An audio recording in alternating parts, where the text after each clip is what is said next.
Hey, what's up guys, J-Wink is here with another J-Wink review of Agents of S.H.I.E.L.D. Season 4, Episode 3. So yes guys, Episode 3, Uprising. Pretty cool episode. Awesome concept. I was really looking forward to this episode. After I saw the sneak peek of like a blackout and after the Inhumans and then Ghost Rider and Daisy having to deal with that. Pretty awesome. There was a lot of interesting things that I did love about this episode. One of the big things was how Yo-Yo is having to deal with, because she hasn't told any of her friends that, yeah, I'm an Inhuman. So now when this entire blackout happens, a group of watchdogs is coming in and comes to this party where she's at, and it's just like, yeah, well, we know one of you Inhumans are here, so you can just, give yourself up now, or, you're fucking screwed. Sorry for the language, but, so yeah, it was definitely a big, a really big thing. So, and I was really looking forward to this because now we've ran out of the Hydra element and we're not really dealing with the Inhumans anymore, which is what season 2 and season 3 kind of dealt with. We're now dealing with the watchdogs now. And it's going to, and I think that was really an interesting thing. Like, yes, this is our big, these are kind of our big bads this time around. So having these guys very present, because we had them we had them towards the end of season 3, and now seeing them as like they're really a huge legitimate threat now in season 4, I gotta say. And they're really going to be a pain in S.H.I.E.L.D's ass, pretty much. I'm hoping that they will continue that throughout the rest of the season. Hopefully in if season 5 ever happens, which, could or could not. But if season 5 does happen, I hope they change it up and make it not so much like season, make it maybe Ghosts have that as the villain for that, since that's kind of what happened in the last episode 2. But that'd be cool to see that kind of change, because the villains change each season. Because season 1 was season 1 was kind of a mixed bag. It was a whole bunch of villains like the Hydra, and then it was just the Clairvoyant, and all of that was kind of junk. And now season 2 dealt with Hydra, and then season 3 is now season 3 dealt with Inhumans, and now season 4 is dealing with the Watchdogs.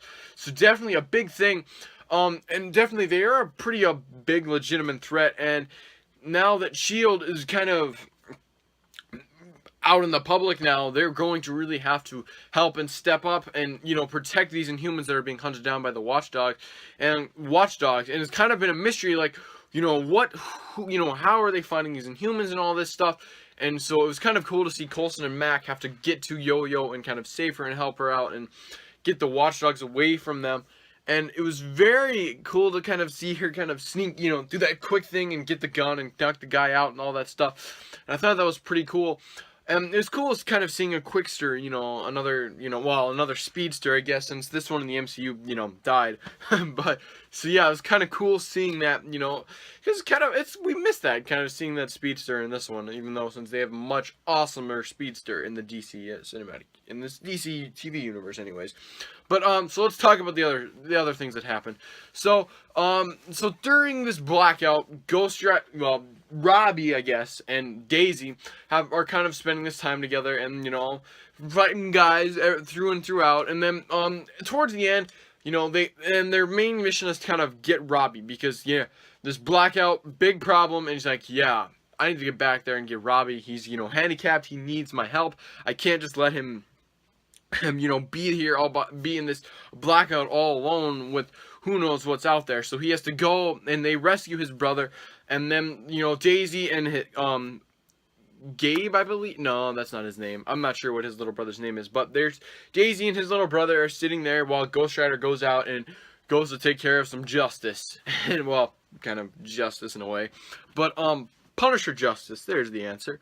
But, so yeah, we see that, and then, his brother's like, yeah, just leave, please, you're just causing a lot of trouble, we don't need you here.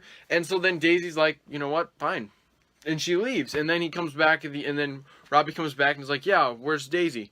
She left, she's gone. Yeah, I'm gonna go back to sleep. Bastard. Sorry, handicapped. Can't say that. But he has his reasons, of course, so I'm not gonna judge him for it. But very cool. And then throughout, and then the other part, kind of the other thing about the episode was the May storyline. And this May went through some serious shit in this episode because she died. Pretty much, bottom line, borderline dead. She died. So it was really cool to see that, like, oh, what, what is gonna happen, and it was cool to see her because she was just going completely psycho, and you saw that kind of in the hint of in episode 2 and at the end of episode 1. And so now that she's here with Dr. Radcliffe and Simmons are trying to save her, it is completely crazy to see that, and that they had to, like, yeah, so the way we got to do this is we just gotta kill her mind will kind of reset or whatever, and then we'll bring her back to life. And it was cool to be like, there is this element, like, what if she doesn't come back? And it's kind of interesting. And it kind of brought back to the Luke Cage thing a little bit, because I've been rewatching that. And we see that, and it was cool, like, and we see, like, oh, because Luke Cage, he goes through that same thing. Like, he almost kind of dies through the acid and everything when they're, trying to cut him up and everything and trying to get them bullets, the Judas out of him. And it was cool to see, like, yeah, these characters can die, but, they're going to be brought back to life because they've got a big part. And I don't think they're going to really kill off one of the main characters of the show right away in the beginning of the season anyways.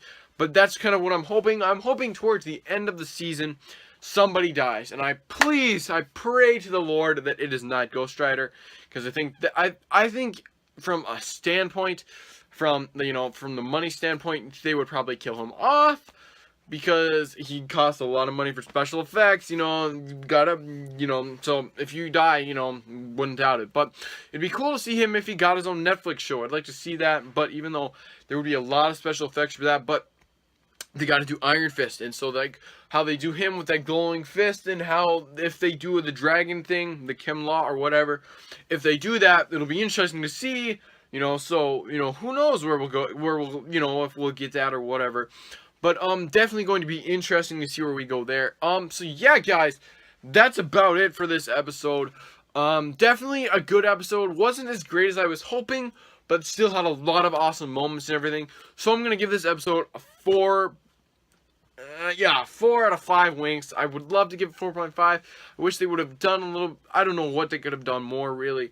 But I would have actually liked to seen Ghost Rider come out. We never really got to see that in this episode. So, yeah, guys, that's about it. I guess I'm Jay Wink, and I'm winking out. I'll see you guys later.